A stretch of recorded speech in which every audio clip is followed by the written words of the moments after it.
Hello.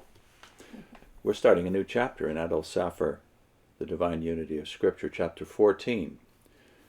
And of course, these chapters are based on lectures that Saphir gave in the years 1889, 1890, apparently. Mm-hmm. This is the last book he published, by the way, in case we haven't said that before. Saphir says, "The subject upon which I enter this morning is the doctrinal, typical, and prophetical aspects of the history of Israel.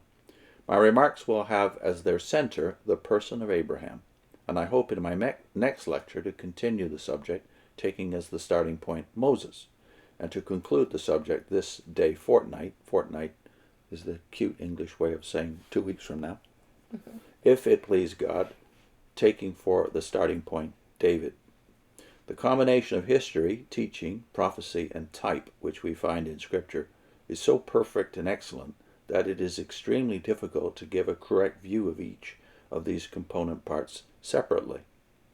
If we look at the doctrine apart from the history, the tendency is to represent the doctrine in an abstruse and metaphysical method, lacking all the vitality, fragrance, and affectionateness which we find intertwined in the Scripture statements with the dealings of God and the development of the history of redemption.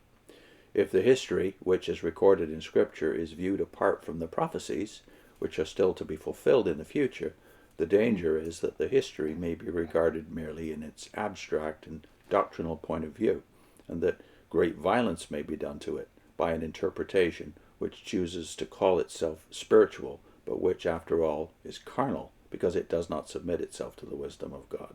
Rather, should it be called phantomizing, in not fully seeing that the history was an actual and concrete reality, even as the Son of God, who came down from heaven really and truly, was made flesh."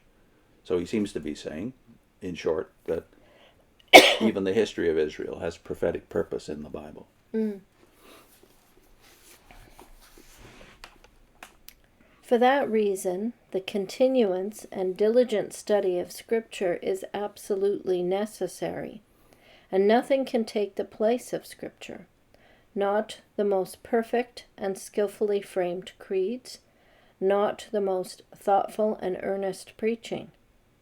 As we find that God has provided all over the earth certain springs which possess healing power, chemistry is able to analyze them. Chemistry is also able to produce artificially a compound containing the same elements, but nothing that human skill can prepare is exactly the same as that which nature herself produces. So it is with the teaching which God has given to us in His own word. Botany may describe very accurately a plant, but it is quite a different thing, which even the ignorant can enjoy, to see the plant and to be impressed directly with its organic unity and its beauty, or with its fragrance. Everyone who sees a splendid building is immediately impressed with the harmony and the majesty and the beauty of the building, but very few people would be able to understand the architect's plan of that building, as it is sketched upon paper.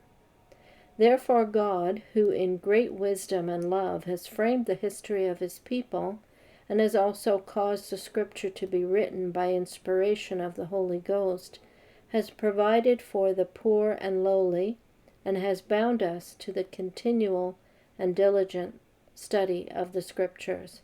For only in this way can His great purpose be fulfilled in us, that through the Scriptures we may be brought into harmony and communion with Himself, and be made heirs of salvation. Yeah, this is something we quickly forget, that the Bible is written in such a way that it's full of not only historical narrative, but parables and illustrations, and the kind of thing that we can easily use with children and less educated people to vivify the principles of the teachings of Scripture. The Scripture history is throughout written in the prophetic spirit, for the great object is that history is to show to us God's will concerning us, His purposes concerning the human race, what man is to think concerning God, and what life is it, or what life it is that God requires of man. But the acts of God are so sublime and so full of manifold wisdom that it would have been impossible for Israel and for us to understand them unless they had always been accompanied by the Word. It is quite true, as the proverb says, that facts speak, and so do those facts which are recorded in Scripture. But still, it is necessary that they should be accompanied by the teaching given by God Himself. And this teaching we may call prophetic, not merely because it relates to the future, but because it reveals God in His mind. Well, that's a thing we're apt to forget about the word prophecy. It's not foretelling as much as forthtelling the mind of God. Therefore, God says through the prophet Amos that there is nothing that the Lord God ever does without revealing His secret, that is to say, His plan and His idea to His servants the prophets. And thus it is said by David that God made known His ways to Moses and His acts to the children of Israel. That is, so to speak, the meaning and the philosophy were made known to the prophet. The outward fulfillment and embodiment were seen by all the people.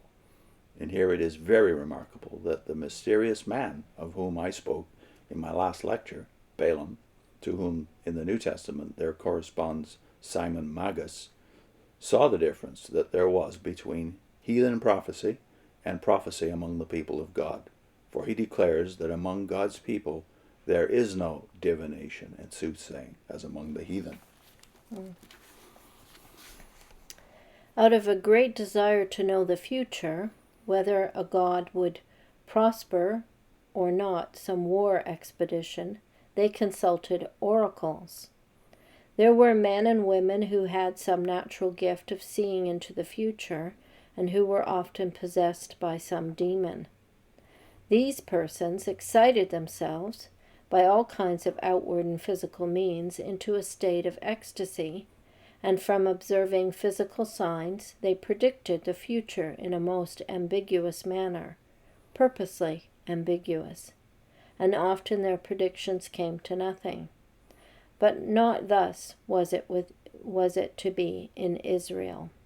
There was to be no divination of that kind in Israel, because God Himself, at the proper time, in every critical junction, would show to Israel, by His servants, the prophets, the purpose which He purposed in Himself. And as thus the history was always accompanied by doctrine, and was always accompanied by the interpretation given by the prophets, so the history was always connected with the promise of the future. For it was all pointing towards the appointed end.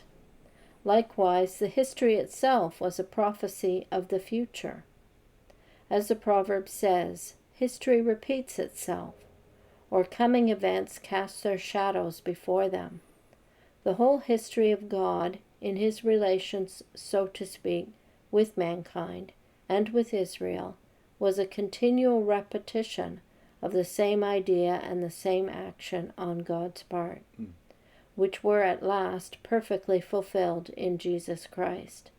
Thus the explanation of words in doctrine, and the promise of the future in prophecy, and the prefiguration of that which was coming in type, continually went side by side, one illustrating and confirming the other, and all keeping pace together.